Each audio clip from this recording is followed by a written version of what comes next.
In 1943, it was one of our strategic aims to draw as many German forces as possible away from the Russian front and French coastal areas and to contain them on the Italian peninsula while liberating as much of Italy as might be possible with the means at our disposal. As the bulk of our supplies was directed to England for the forthcoming invasion, operations in Italy had to be conducted on an extremely limited scale. Thus it came about that during the winter months, the number of Allied divisions in Italy was greatly reduced. Yet so determined was their effort that they succeeded in holding in Italy a very large number of German divisions during the pre-invasion period. San Pietro in the 5th Army sector was the key to the Liri Valley. We knew it, and the enemy knew it. We had to take it, even though the immediate cost would be high. We took it, and the cost in relation to the later advance was not excessive. By its very nature, this success worked bitter hardships upon each individual soldier, calling for the full measure of his courage and devotion. The response of our 5th Army troops provides an inspiring page in our military history. To these individuals, living and dead, and to those who now continue in their tradition, this picture is dedicated.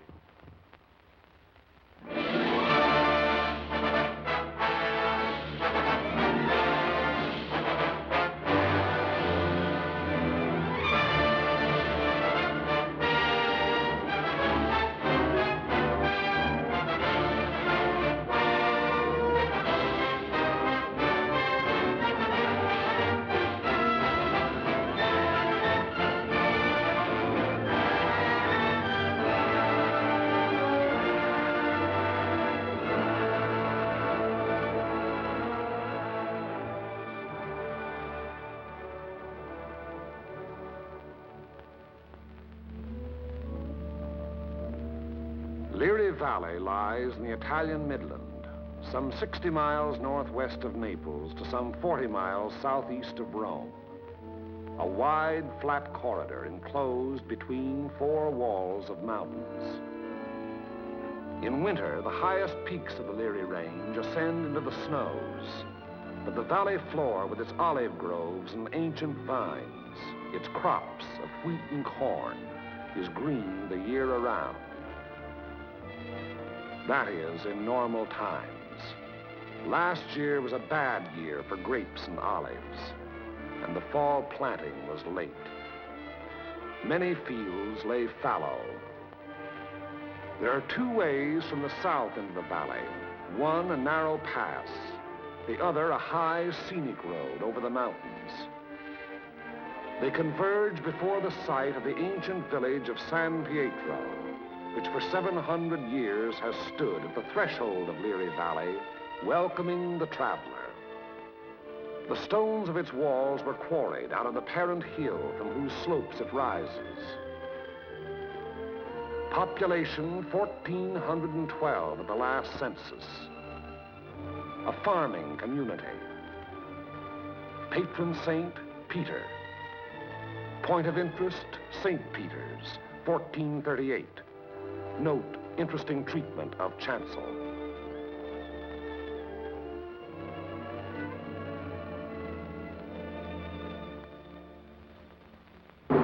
From the end of October 1943 until the middle of December, San Pietro and the surrounding ground was the scene of some of the bitterest fighting on our 5th Army front. The Italian campaign had entered its second phase, the push forward again, after a static period brought on by heavy seasonal rains. Our battle lines were haphazard as the terrain itself, with its flood-swollen rivers that twisted back and forth across our line of march so that each river seemed like 5. And where there was no river to cross, a mountain blocked our going, each peak ahead being a few meters higher than the last we had won, so that each new peak had to be fought for, the hard, uphill way, with the enemy looking down our throats. They had had time to fortify and camouflage their positions. No amount of artillery fire or aerial bombardment could force them to withdraw. That was for the infantry to do, employing those weapons that can find and destroy life in narrow trenches, caves, and fighting holes. It was up to the man with the rifle, the man under fire from all weapons, the man whose way all our weapons, land, air, and sea, serve only to prepare. It was up to the foot soldier to attack a hidden enemy over ground that was sown with mines, the anti-personnel S-mines that fly up at a footfall to explode beneath the groin. Nowhere along the entire front were enemy preparations more elaborate than in the San Pietro area. For San Pietro stands at the threshold of Liri Valley, and through Liri Valley, wide and level, runs the most highly prized length of road south of Rome. By early December, we had taken and were holding high ground to the northeast, east, and south of San Pietro, the Camino Maggiore hill mass being last to fall. An Italian brigade under Allied command had made a vain attempt to capture Mount Lungo, possession of which would have acted greatly to our benefit in the impending action. The Italians were all but annihilated. In view of their excessive losses, further operations against Mount Lungo's strategic heights were abandoned. And it was decided to make a direct frontal assault on enemy positions in and around San Pietro. Elements of the 36th Texas Infantry Division were rotated from position to position, overlooking the valley, so the troops might study the terrain ahead from various viewpoints.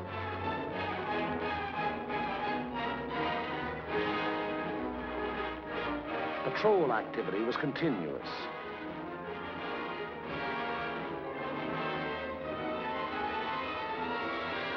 Day and night, units went out to reconnoiter the ground, draw fire, take prisoners, thus adding to the sum of our information about the enemy.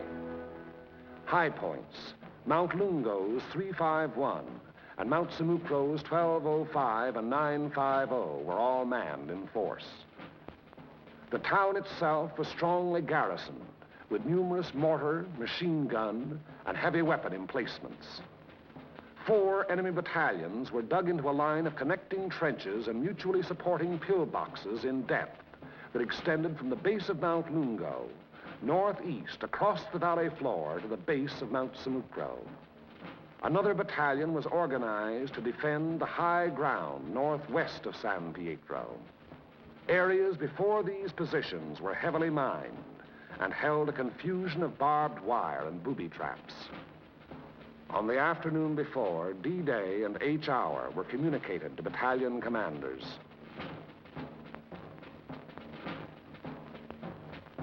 December 8th, at 0620 hours, the 1st Battalion of the 143rd Infantry Regiment to attack the summit of 1205, having moved up the mountain under cover of darkness, and upon achieving its objective to attack along the ridge to a point northwest of San Pietro. The 3rd Ranger Battalion likewise to attack 950, another feature of the Mount Simucro hill mass. The 2nd Battalion of the 143rd to attack over the terraced olive orchards northeast of San Pietro. The 3rd Battalion acting in support to follow the 2nd at 400 yards. Of the original force to establish the beachhead at Salerno, the 143rd had since spent all but a fortnight in action under extremely bitter weather conditions. At Salerno, at the Volturno crossing, it had taken mortal punishment. The task ahead promised no less bloodshed, yet it was undertaken in good spirits and high confidence. The 1st Battalion began the long, rugged climb up Mount Simucro.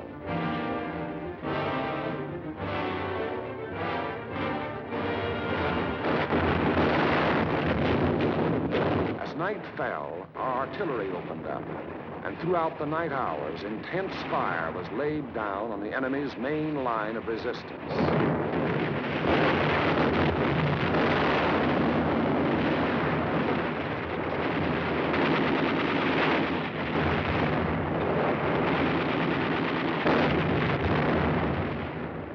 It had had rained most of the night, and it was raining at each hour when the 2nd and 3rd Battalions crossed the line of departure.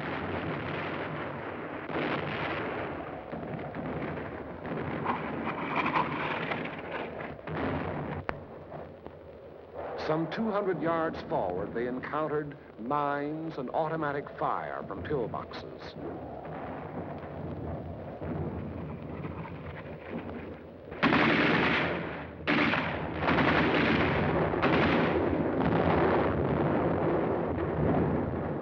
Artillery were deadly accurate by reason of excellent enemy observation from Mount Lungo, overlooking our advance,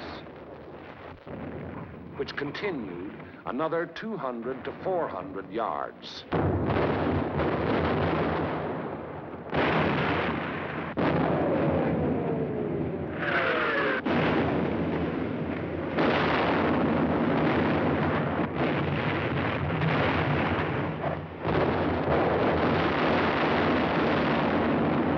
Many men gave their lives in attempts to reach pillboxes and throw hand grenades through the narrow gun openings.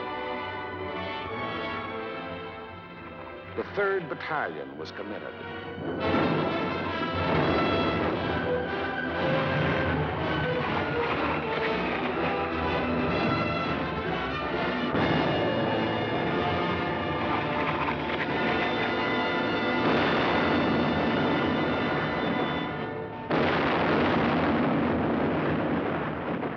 But the advance never got more than 600 yards past the line of departure.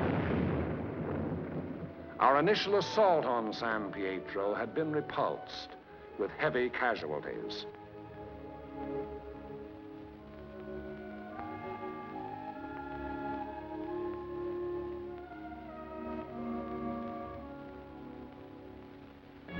The attack on Hill 1205, however, was a brilliant success. Leading elements of the 1st Battalion had gained the summit of the objective before a strongly entrenched enemy knew that an assault was in progress.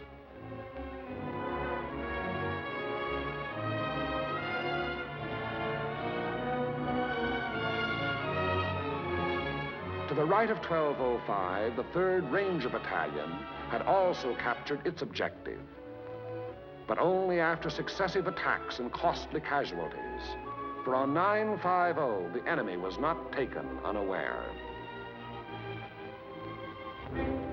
Counterattacks were to be expected on both 1205 and 950. They were not long developing.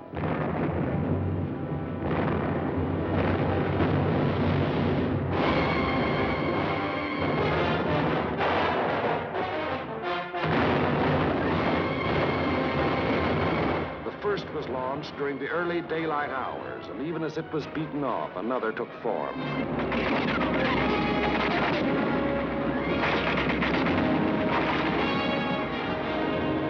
Day and night they followed in unremitting violence.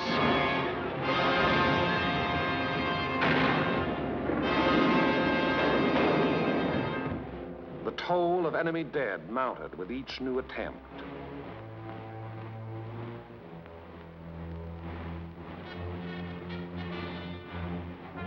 But German prisoners captured on 1205 and 950 said they had been ordered to retake those positions at all cost.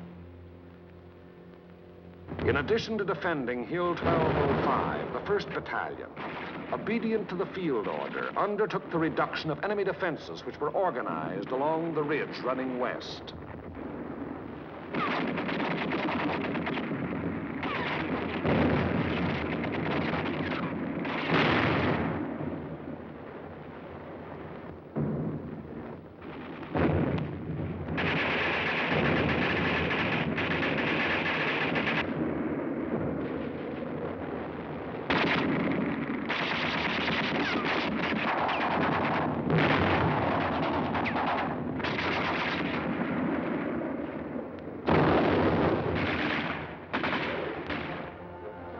On the 12th of December, the 1st Battalion was reinforced by the 504th Parachute Battalion, which took over and maintained the defenses of 1205 and 950.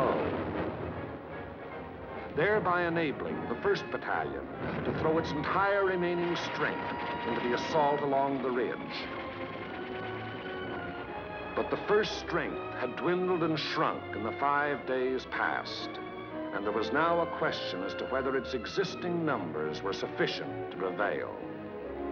Reports during the night of the 14th of December stated that the enemy was offering bitter resistance and that the issue was in grave doubt.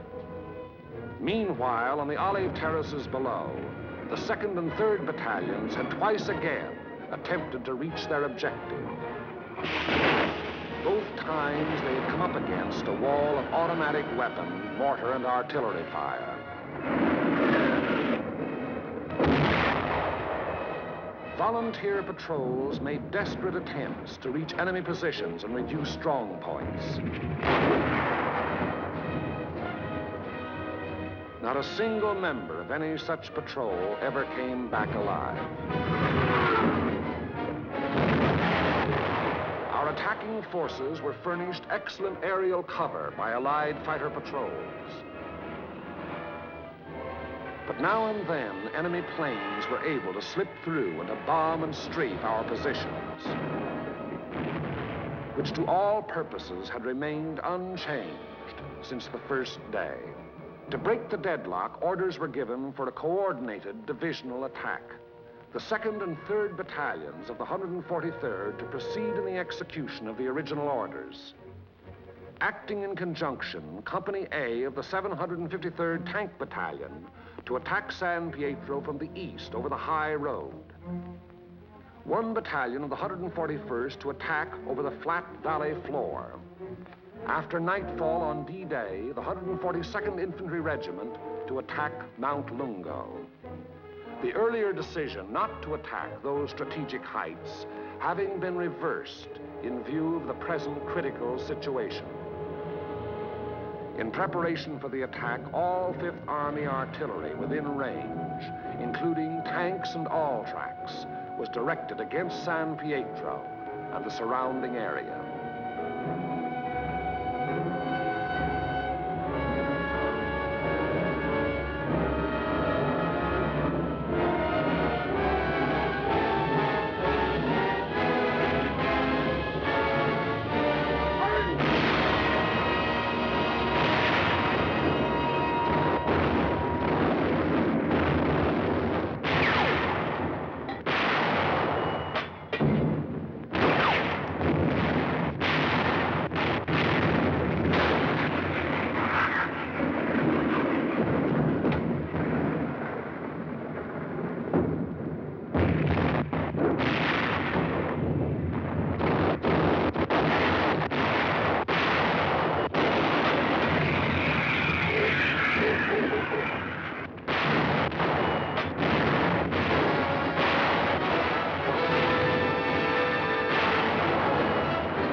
H-hour, 1200 hours. D-Day, the 15th of December. The 141st Infantry advanced some 400 yards from its line of departure, to be borne down and held powerless under the weight of enemy fire. The 2nd and 3rd Battalions of the 143rd advanced some 100 yards beyond their former positions to a point almost directly before forward enemy defenses. And for the 3rd time, they were forced to take such cover as the quaking earth could offer. And the tanks. Orders were for them to enter the town and to locate and destroy the heavy weapons there, which were leveled against our attacking foot soldiers. The high road into San Pietro is a narrow mountain road, and from the beginning of its winding descent in the Liri Valley, it was under direct enemy observation.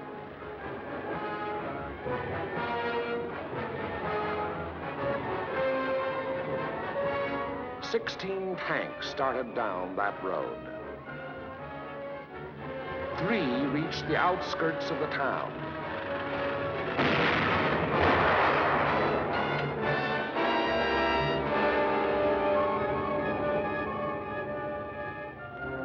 Of these, 2 were destroyed, and 1 was missing.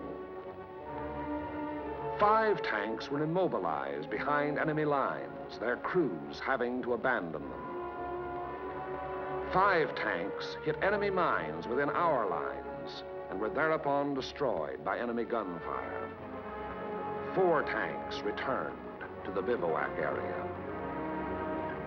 After dark, 2 companies, 1 from the 2nd Battalion and 1 from the 3rd, finally succeeded in penetrating enemy positions before San Pietro. But receiving both frontal and flanking fire, they were forced to retire.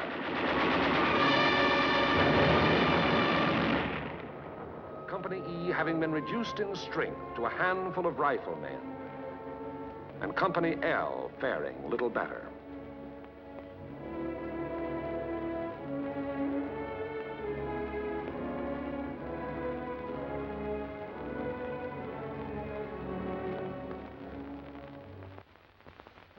On the Mount Samocro Ridge, the 1st Battalion fought its way to within a few hundred yards of the objective.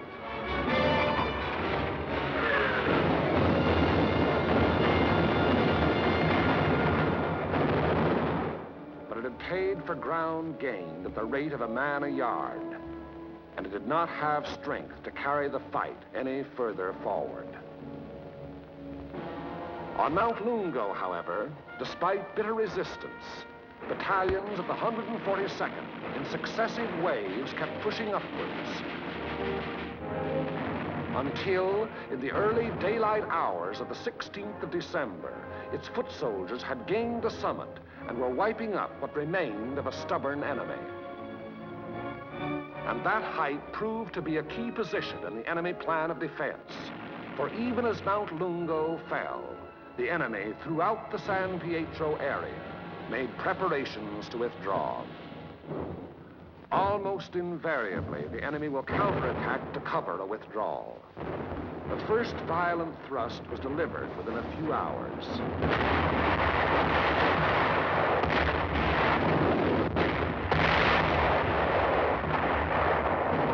And thereafter, counterattacks came in waves, the roar of the last mingling with the rush and fury of the next to break. Many companies lost all their officers. Enlisted men came forward as inspirational leaders to rally their battered companies into resisting yet one more onslaught. Our own artillery was brought to fall within 100 yards of our front-line elements. After 5 hours, during which the earth never ceased to tremble, counterattacks ended, indicating that the withdrawal of the enemy's main body had commenced.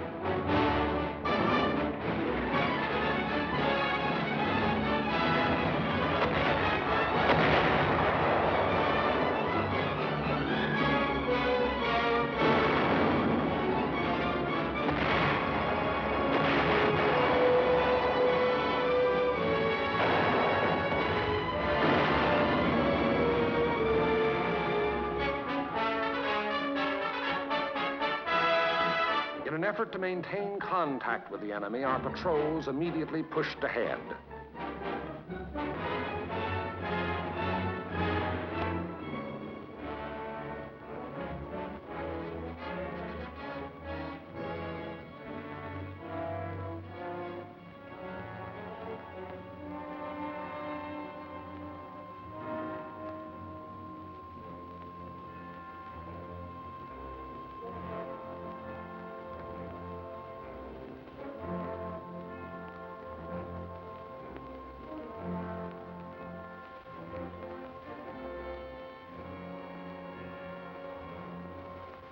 Entering the town, they discovered that San Pietro was ours for the taking.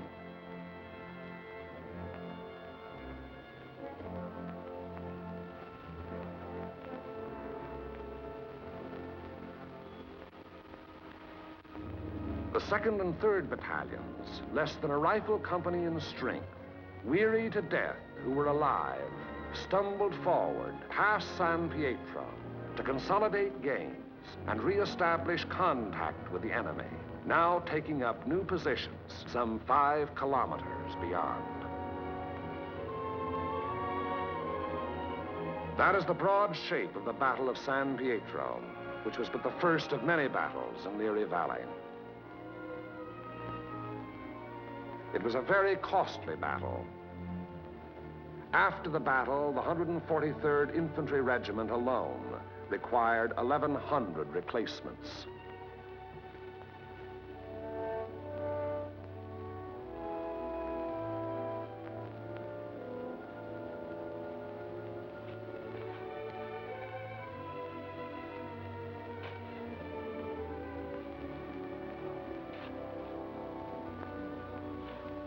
The lives lost were precious lives to their country, to their loved ones, and to the men themselves.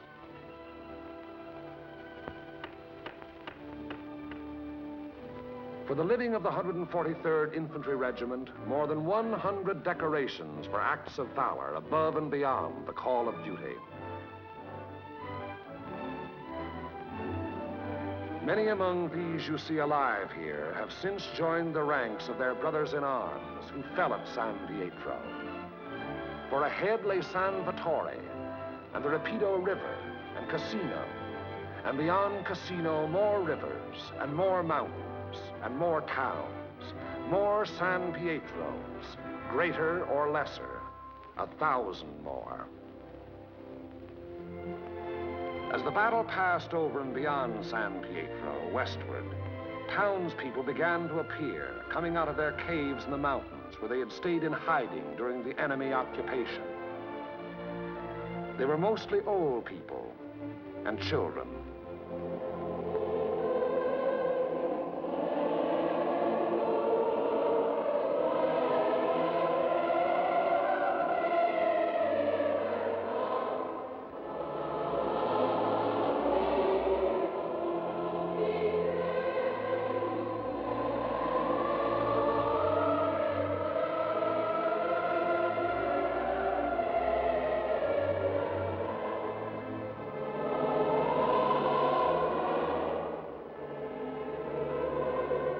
Townspeople were warned against enemy mines and booby traps, which were in the process of being cleared.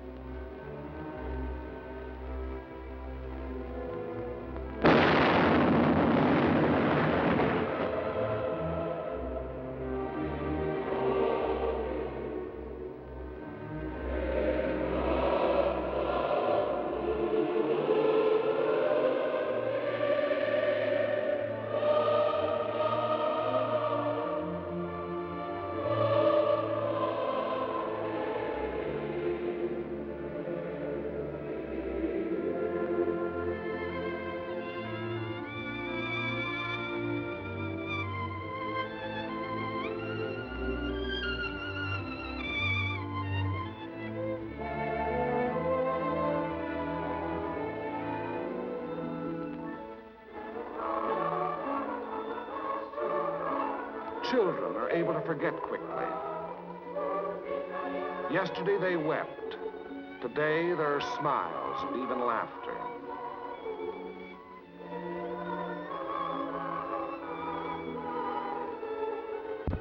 Tomorrow it will be as though the bad things had never happened.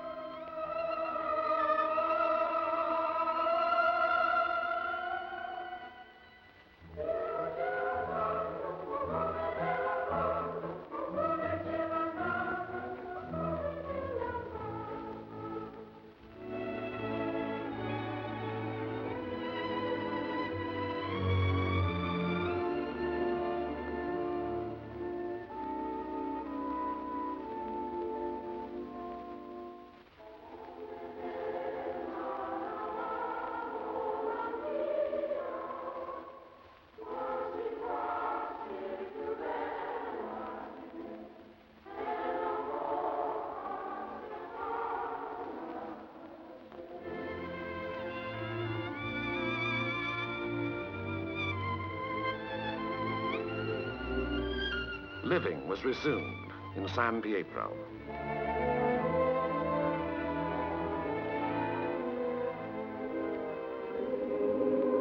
Our Our prime military aim being to engage and defeat the enemy, the capture of the town itself and the liberation of its people is of an incidental nature. But the people in their military innocence look upon us solely as their deliverers. It was to free them and their farmlands that we came.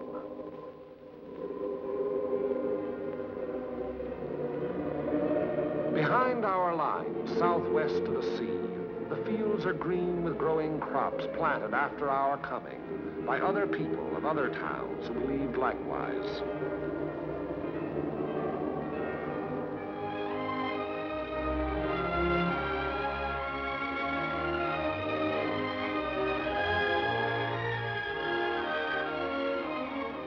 The new won earth at San Pietro was plowed and sown.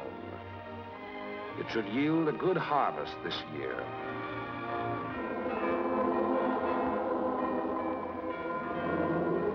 And the people prayed to their patron saint to intercede with God in behalf of those who came, delivered them, and passed on to the north with the passing battle.